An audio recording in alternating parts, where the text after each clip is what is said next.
Ma mère a exigé de fêter Noël chez moi. Puis elle m'a dit de cacher mes enfants à 8 heures du matin. Ils ont été accueillis par la sécurité. Nous avons dit à tout le monde que le matin de Noël se passait chez toi. Sois prêt pour 8 heures. M'a écrit ma mère, par texto. Les enfants de ta sœur auront les grandes chambres. Alors fais en sorte que les tiens ne soient pas dans les pattes. J'ai répondu, personne ne viendra ici. Papa a envoyé un emoji qui pleure de rire. À l'aube, l'alarme était activée, les portes étaient verrouillées, et, à 8h03. Ma famille s'est retrouvée face à un agent de sécurité, debout dans l'allée. À l'intérieur de ma maison, les pancakes cuisaient, mes enfants ouvraient leurs cadeaux. Et des chants de Noël passaient doucement en fond sonore. Le sapin était illuminé. Le café était chaud. À l'extérieur de ma maison, ma mère se disputait avec le vigile. Mon père m'appelait sur mon téléphone pour la 9e fois. Et ma sœur hurlait dans la caméra de la sonnette Ring, affirmant que j'étais en train de gâcher Noël pour ses enfants. J'ai baissé le volume, j'ai retourné les pancakes, et je me suis servi une autre tasse de café. Voici ce qu'il en est, concernant ce matin de Noël, le mien avait été planifié à ma place. Ma cousine Ronnie m'a envoyé un texto le 3 décembre. Il disait, « Et, à quelle heure dois-je arriver ? Le matin de Noël ? Ta mère a envoyé le menu. Il a l'air incroyable. Dois-je apporter quelque chose ? » Elle avait joint une photo, un menu manuscrit, écrit de la main de ma mère. De la dinde, du jambon, 3 accompagnements, 2 desserts, des petits pains faits maison. Une marque bien précise de sauce au canneberge, et, tout en haut, mon adresse, ma maison. Ma cuisine. J'ai fixé cette photo pendant un long moment. On ne m'avait rien dit, au sujet de Noël. Personne ne m'avait posé la question. Personne n'avait appelé. Personne ne m'avait envoyé le moindre mot, pour me demander de recevoir la famille. Ma mère avait rédigé un menu complet, elle avait désigné ma maison comme lieu de réception. Et elle avait envoyé le tout à 37 membres de la famille, avant même de m'adresser un seul message. Elle ne m'a pas demandé si j'étais disponible. Elle ne m'a pas demandé si je voulais recevoir du monde. Elle ne m'a pas demandé quels étaient mes projets. Elle l'a simplement annoncé. J'ai répondu à Ronnie, je crois qu'il y a un malentendu. Laisse-moi vérifier avec ma mère. Ensuite, j'ai attendu, car je voulais voir si ma mère allait me le dire elle-même. Ou si elle allait juste supposer que j'étais déjà au courant. Ou bien, si elle allait supposer que cela n'avait aucune importance, que je le sache ou non. Elle m'a envoyé un texto le lendemain, pas un appel, un texto. Nous avons dit à tout le monde que le matin de Noël se passait chez toi. Sois prêt pour 8 heures. Les enfants de ta sœur auront les 2 grandes chambres à l'étage. Alors fais en sorte que les tiens ne soient pas dans les pattes. Ce n'est que pour une nuit. Ils s'en sortiront très bien. J'ai lu ce texto 3 fois. Les enfants de ta sœur auront les 2 grandes chambres à l'étage. Ce sont les chambres de mes propres enfants. La chambre de ma fille Anna, avec sa bibliothèque, ses dessins accrochés au mur. Et ses peluches alignées sur le rebord de la fenêtre. La chambre de mon fils Karim, avec ses maquettes d'avions suspendues au plafond. Et sa veilleuse branchée près de la porte. Ma mère était en train de me dire de virer mes enfants de leur propre chambre. Dans leur propre maison, pour que les enfants de ma sœur puissent y dormir à la place. Fais en sorte que les tiens ne soient pas dans les pattes. Pas dans les pattes. Dans leur propre maison. Le jour de Noël. J'ai posé le téléphone, j'ai marché jusqu'à la chambre de ma fille, j'ai ouvert son placard. Et il était là, le matelas gonflable, toujours plié dans un coin, toujours là depuis Pâques dernier. Quand les enfants de ma sœur avaient pris le lit de Anna, et qu'elle avait dormi sur ce matelas. À même le sol, dans sa propre chambre. Elle m'avait demandé, une semaine plus tard, pourquoi il était encore dans son placard. Je n'avais pas de réponse. Je ne l'avais tout simplement jamais rangé ailleurs. Peut-être parce qu'une partie de moi savait que cela allait se reproduire. J'ai fermé la porte du placard, et je suis retourné dans la cuisine. Laissez-moi vous raconter ce qui s'est passé chez moi, au cours des 3 dernières années. Ma mère a désigné ma maison comme point de rassemblement familial à 4 reprises pour 4 événements majeurs. Elle choisit ma maison parce que c'est la plus grande, parce que j'ai le plus d'espace, la meilleure cuisine, et le plus de place pour se garer. Elle l'a choisie de la même manière que l'on choisit une salle de réception dans un catalogue. Non pas parce que le propriétaire a envie de recevoir, mais parce que la superficie est pratique. À Noël, il y a 2 ans, nous étions 18 personnes.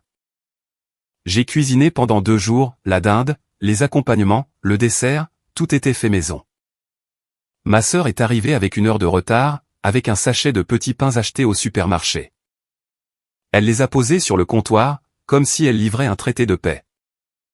Et elle a publié sur Instagram, « C'est toujours moi qui apporte la meilleure partie ». Ses enfants ont couru partout dans la maison, pendant 6 heures d'affilée. Mes enfants ont mangé après tout le monde. Parce qu'il n'y avait pas assez de chaises à la table principale. Anna s'est assise sur un marchepied, dans la cuisine, mangeant dans une assiette en carton.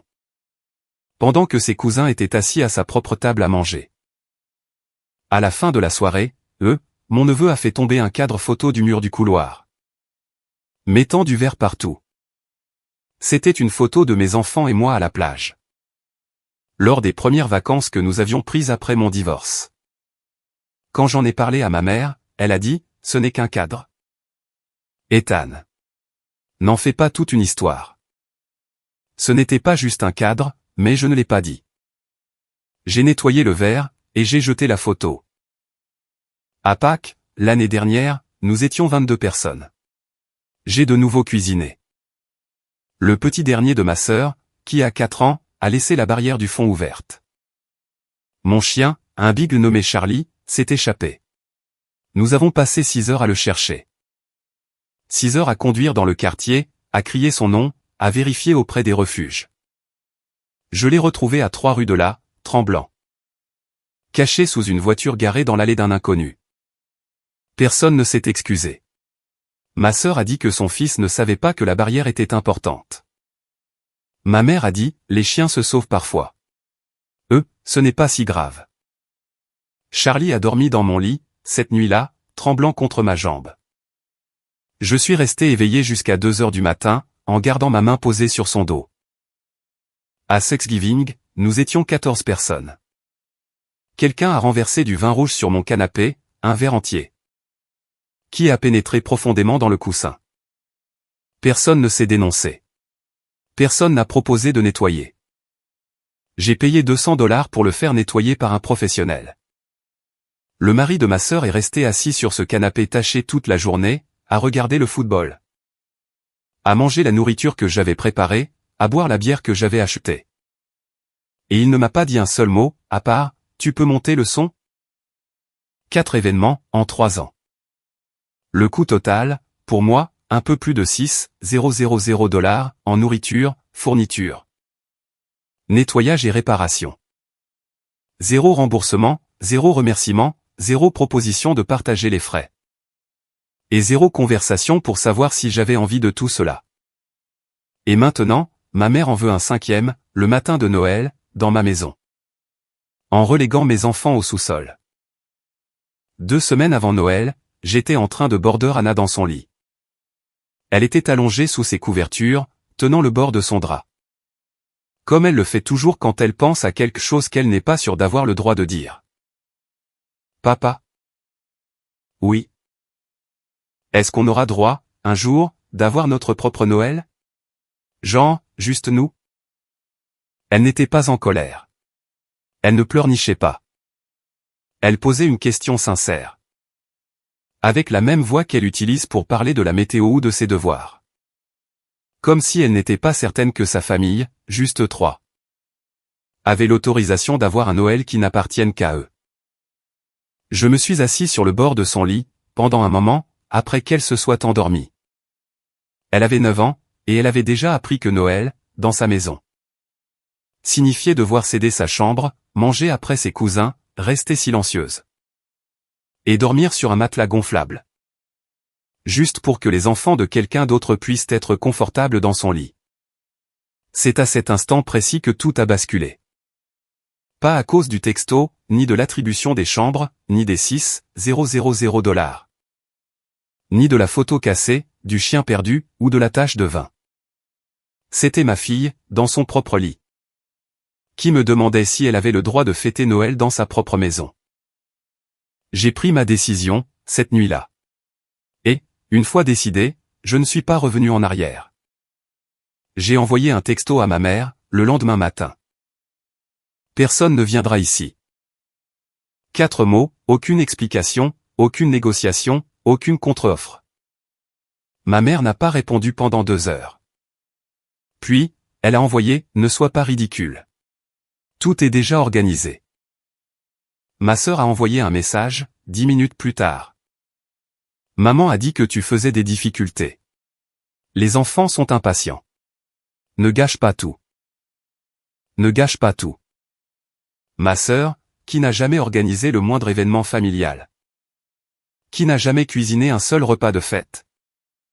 Qui n'a jamais nettoyé son propre vin sur le canapé de quelqu'un d'autre, et qui a, un jour, apporté un sachet de petits pains en appelant ça une contribution. Cette sœur-là était en train de me dire de ne pas gâcher l'événement qui se passait chez moi. Dans ma cuisine, avec ma nourriture, dans les chambres de mes enfants, à mes frais. Et sans ma permission. Mon père a envoyé une seule chose, un emoji qui pleure de rire. Un seul emoji. C'était là toute sa réponse, face à son fils qui fixait une limite. Pas un appel, pas une question, pas un « qu'est-ce qui ne va pas » ou un « parlons-en ». Un visage qui rit, comme si l'idée que je puisse dire non était tellement drôle. Tellement impossible, que cela ne méritait même pas des mots. Ma mère a relancé, « Ce soir-là, on se verra à 8 heures.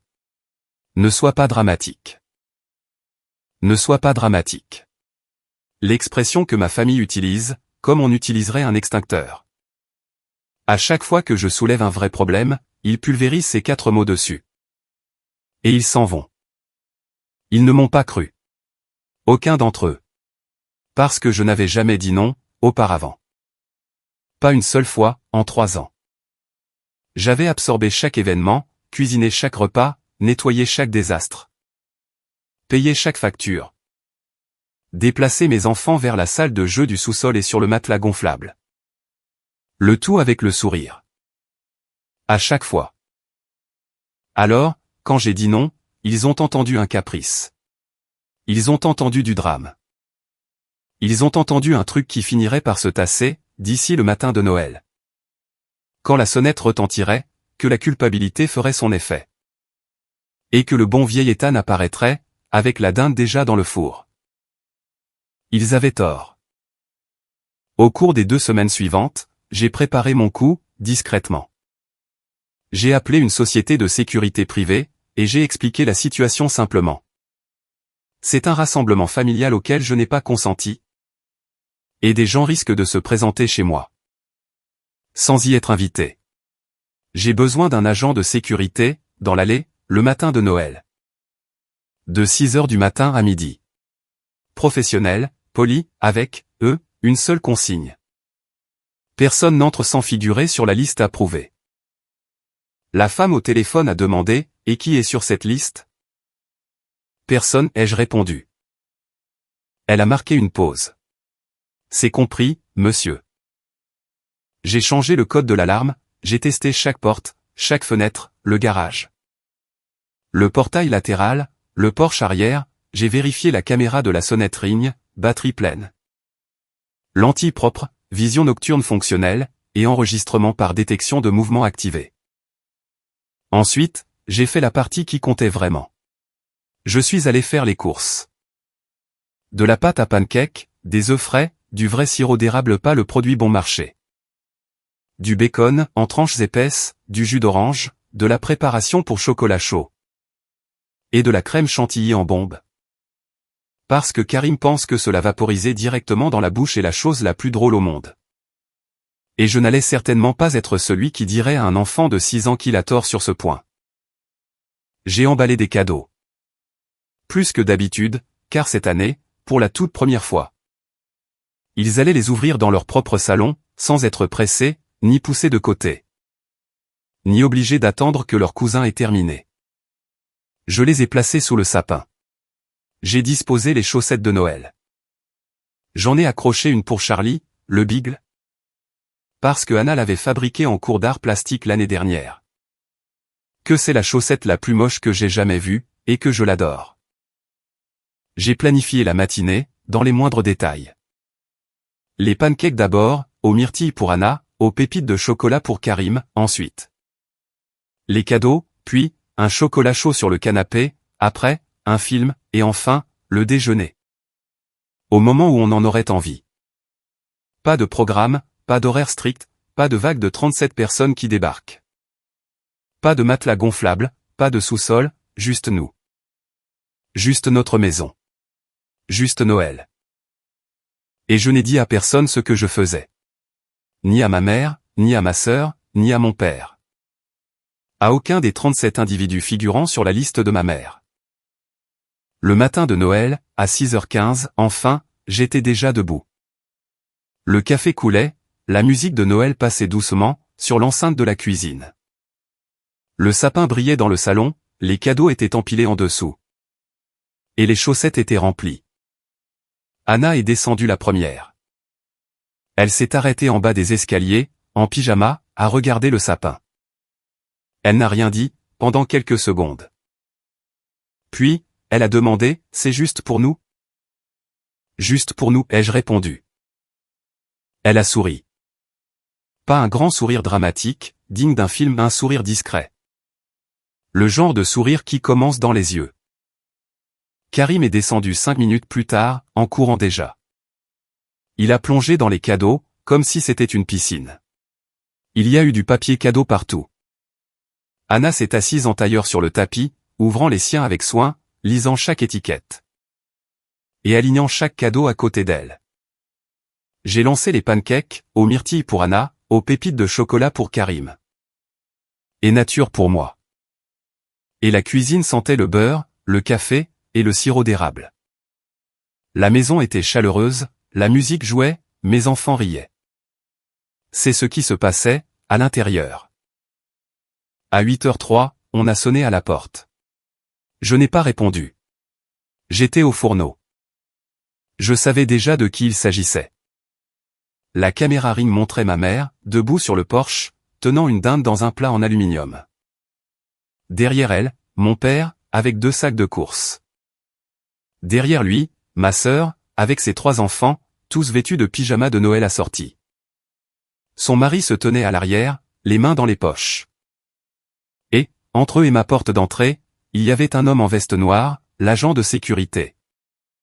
Debout dans l'allée, les mains croisées devant lui. « Bonjour » a-t-il dit. « Puis-je vous aider ?» Ma mère l'a regardé. De la même manière que l'on regarde la porte verrouillée de toilette dans un restaurant, confuse. Agacée, et pas tout à fait sûre qu'il n'y ait pas une erreur. « Nous sommes de la famille » a-t-elle dit. « C'est la maison de mon fils. Nous sommes ici pour Noël. » Je comprends, madame. Malheureusement, je vais devoir vérifier si votre nom figure sur la liste approuvée. Quelle liste? De quoi parlez-vous? Il n'y a pas de liste. Nous sommes de la famille. Nous sommes. Attendu. Je suis désolé, madame. Sans l'autorisation du propriétaire. Je ne peux laisser personne passer au-delà de ce point. Ma sœur s'est avancée. C'est un truc de fou. Ethan, dis à cet homme de bouger. Elle parlait à la porte. La porte n'a pas répondu. Ma mère s'est tournée vers mon père. Appelle-le. Mon père a sorti son téléphone, et il m'a appelé. J'ai regardé l'appareil sonner, sur le plan de travail de la cuisine. L'écran s'est allumé avec le papa, et la photo de contact, un emoji qui pleure de rire. Que je n'avais jamais pris la peine de changer. Je l'ai laissé sonner dans le vide. Il a rappelé. Même résultat. Il a regardé le vigile. Je suis son père. Le garde a hoché la tête, respectueusement. Je comprends, monsieur, mais mes instructions sont claires. Personne n'entre sans autorisation. Mon père a remis son téléphone dans sa poche. Il n'a pas protesté. Il n'a pas insisté. Il est juste resté là, les bras ballants, fixant la porte d'entrée d'une maison dont il n'avait jamais été exclu auparavant.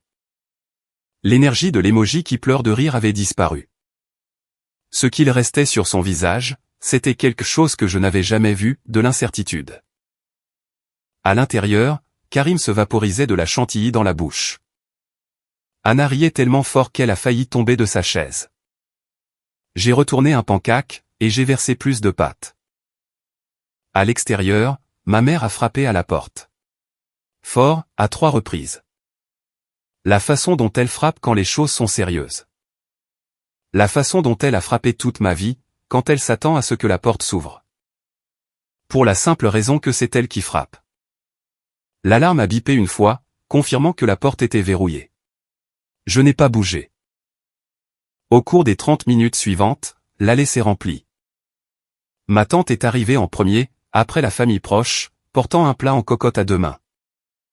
Elle a vu l'agent de sécurité, et elle s'est arrêtée net. Qu'est-ce que c'est que ça? Ma cousine Ronnie s'est garée, avec son mari et ses 2 enfants. Elle avait conduit pendant 1h15. Elle est sortie de la voiture, elle a vu le vigile, elle a vu ma mère qui tenait toujours la dinde. Et elle est restée plantée sur le trottoir, avec son plat, regardant chaque visage. Comme si elle s'était trompée de maison. Un autre oncle s'est garé de l'autre côté de la rue. Ensuite, la sœur de Ronnie.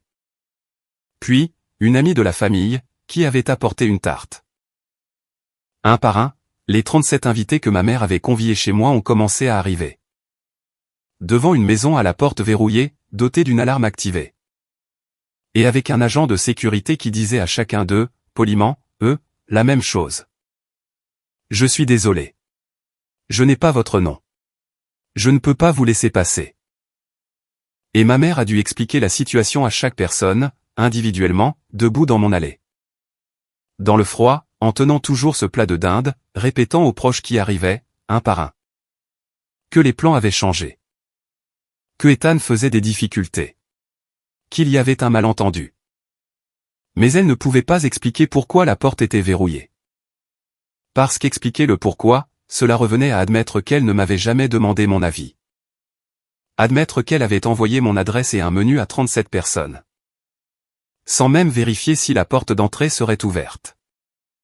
Admettre qu'elle avait attribué les chambres de mes enfants aux enfants de ma sœur. Et qu'elle m'avait dit de faire en sorte que les miens ne soient pas dans les pattes. Alors, elle a juste continué à répéter, il fait des difficultés. On essaie de régler ça. Pendant que le vigile se tenait là. Pendant que la caméra Ring filmait.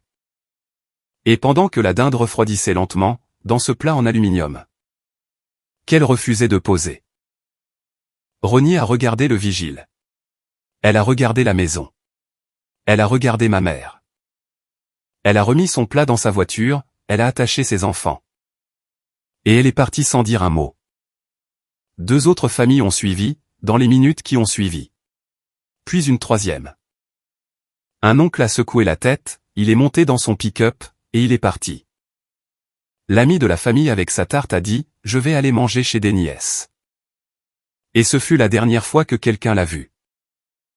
Ma sœur n'est pas restée silencieuse, face à tout ça. Elle s'est approchée de la caméra de la sonnette Ring, elle s'est penchée tout près. Et elle a parlé directement dedans. Elle savait que je pouvais l'entendre. Ethan. Ouvre cette porte tout de suite. Tu es en train de gâcher Noël pour mes enfants. Ils sont debout devant ta maison. Dans le froid, parce que tu veux prouver je ne sais quoi.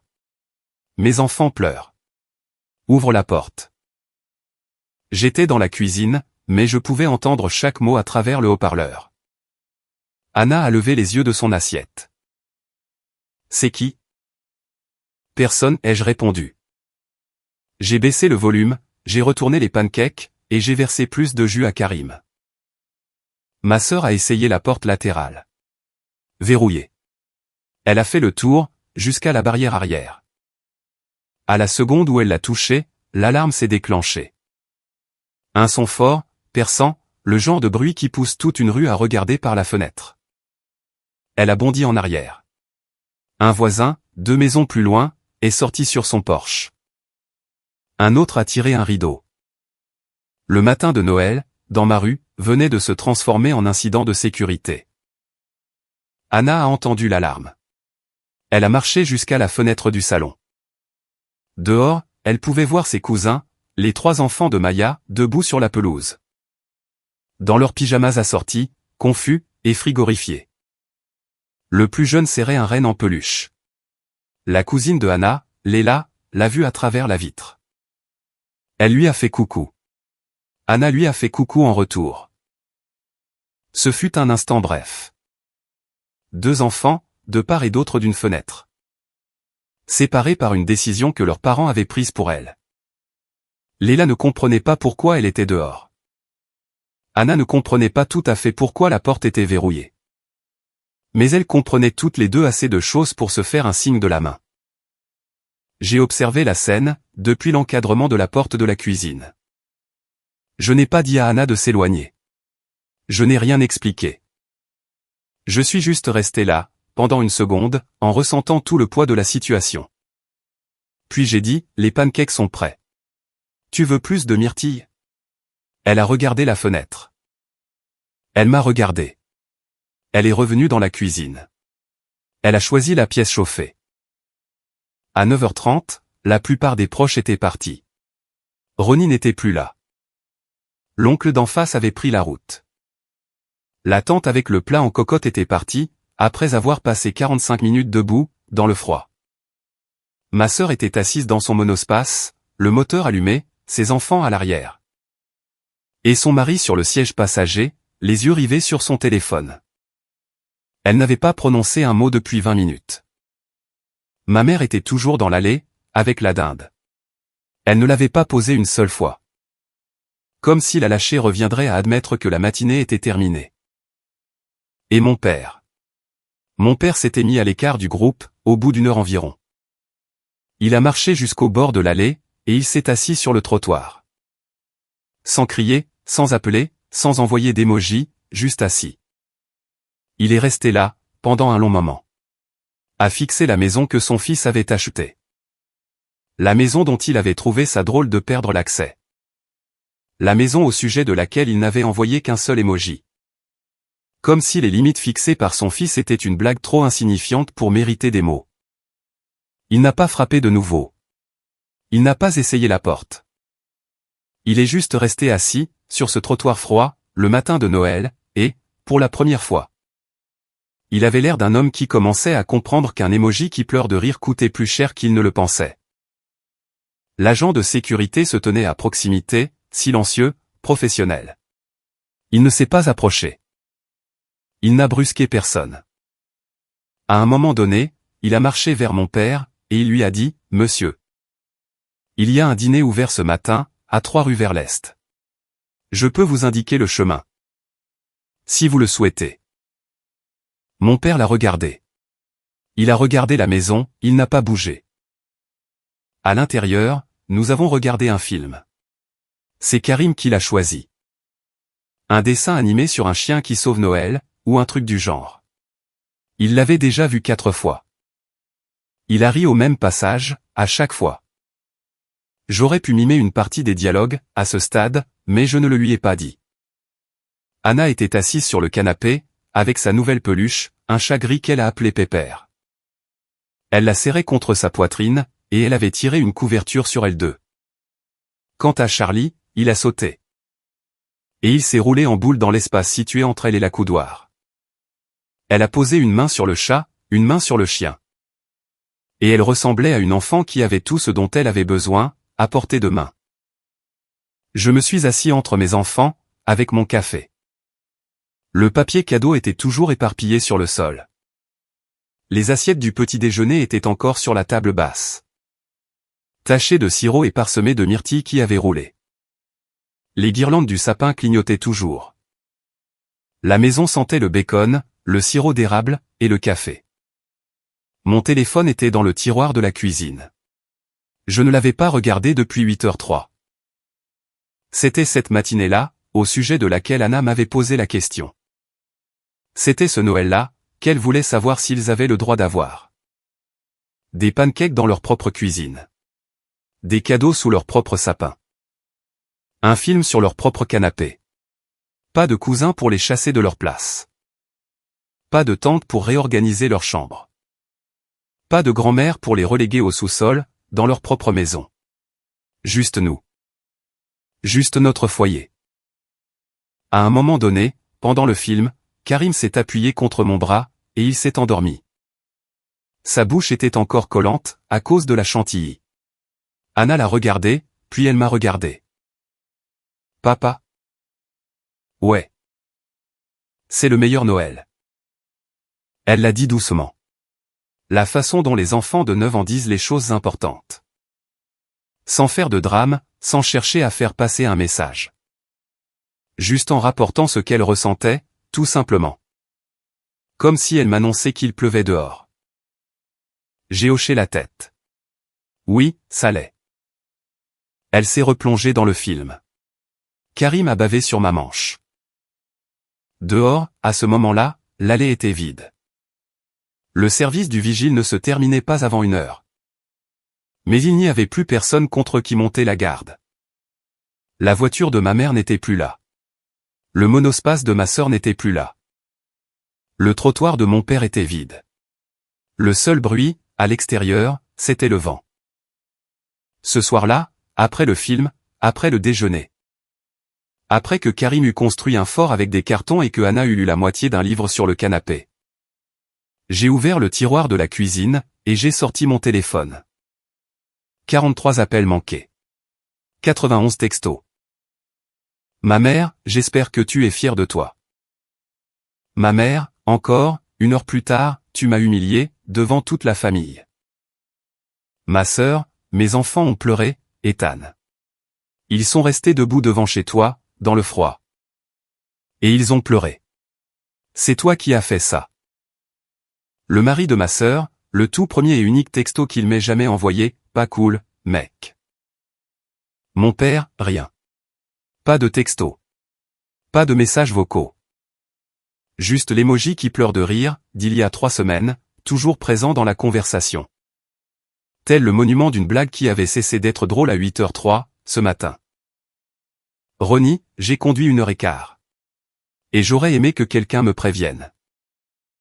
Ma tante, ce n'est pas comme ça que la famille fonctionne, Ethan. Mon oncle, ta mère est dévastée. 3 cousins ont envoyé des variantes du même message, qu'est-ce qui s'est passé? Et puis, vers le bas de la conversation de groupe. Posté 4 heures après le dernier texto de colère, il y avait un message de ma cousine Dina. Question sincère. Est-ce que quelqu'un a vraiment demandé à Ethan s'il voulait recevoir du monde? Aucune réponse. La discussion est devenue complètement morte, après ça. Pas parce que les gens ne l'avaient pas vu. Mais parce que tout le monde l'avait vu. Et que personne n'avait de réponse qui ne lui donnerait pas raison. J'ai refermé le téléphone. Je l'ai remis dans le tiroir. Je n'ai répondu à rien de tout cela. Non pas parce que j'étais en colère, mais parce que la porte verrouillée avait déjà dit tout ce que j'avais besoin de dire.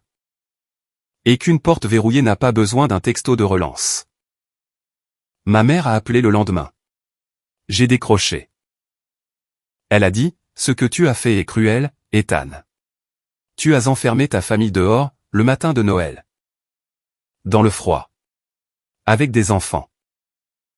J'ai dit, je ne vous ai pas enfermé dehors. Je nous ai enfermés dedans. Elle est restée silencieuse, pendant quelques secondes. Tu as organisé Noël chez moi, sans me demander mon avis, ai-je dit. Tu as dit à mes enfants de céder leur chambre.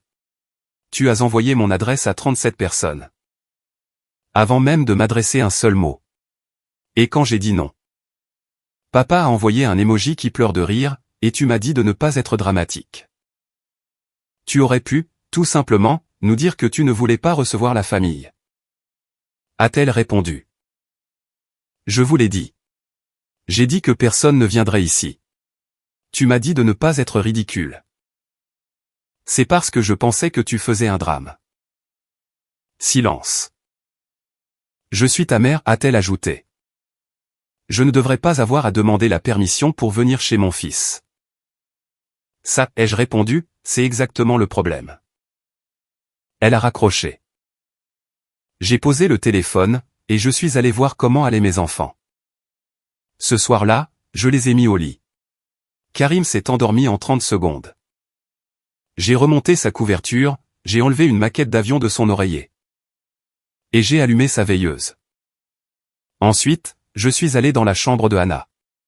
Elle dormait déjà. Pépère, le chat en peluche, était blotti sous son bras. Ses dessins étaient toujours au mur. Ses livres étaient toujours sur l'étagère. Son lit était à elle. Sa chambre était à elle. Je suis resté là un moment, à la regarder. Puis, j'ai ouvert le placard. Le matelas gonflable était toujours là, plié dans le coin. Exactement là où il se trouvait depuis Pâques dernier. Quand les enfants de ma sœur avaient pris ce lit. Et que Hannah avait dormi sur le sol de sa propre chambre. Je l'ai sorti. Je l'ai porté en bas des escaliers. J'ai traversé la cuisine avec, je suis sorti par la porte latérale, et je suis entré dans le garage. Je l'ai posé, juste à côté des poubelles. Je suis resté là, pendant une seconde, à le fixer. Un bout de plastique et de tissu plié, qui ne pesait presque rien, mais qui signifiait tout. Ça signifiait que ma fille avait appris à revoir ses attentes à la baisse, dans sa propre maison. Ça signifiait qu'elle savait, à 9 ans, que lorsque la famille venait, elle devait déménager. Elle devait s'adapter. Elle devait faire de la place. Elle dormait sur le sol de sa propre chambre. Pour que l'enfant de quelqu'un d'autre puisse dormir dans son lit. Ça signifiait que j'avais laissé cela se produire, plus d'une fois. Et ça signifiait que cette époque était désormais révolue. Je suis rentré à l'intérieur, j'ai fermé la porte, je l'ai verrouillée, et j'ai activé l'alarme. La maison était silencieuse. Le sapin brillait encore, dans le salon. Le papier cadeau était toujours sur le sol. Charlie dormait sur le canapé. Le fort en carton de Karim tenait toujours debout dans le coin, légèrement de travers. Avec un panneau écrit au crayon de couleur qui disait « Interdit aux adultes ». Et, pour la première fois en 3 ans. Chaque personne qui vivait dans cette maison dormait dans son propre lit, dans sa propre chambre. Après avoir fêté son propre Noël. Pas le Noël de ma mère. Pas le Noël de ma sœur. Le nôtre. Une porte verrouillée ne discute pas. Elle n'explique pas. Elle ne négocie pas. Elle reste juste fermée. Est-ce que c'est de la cruauté? Ou est-ce que c'est le seul langage que certaines personnes comprennent?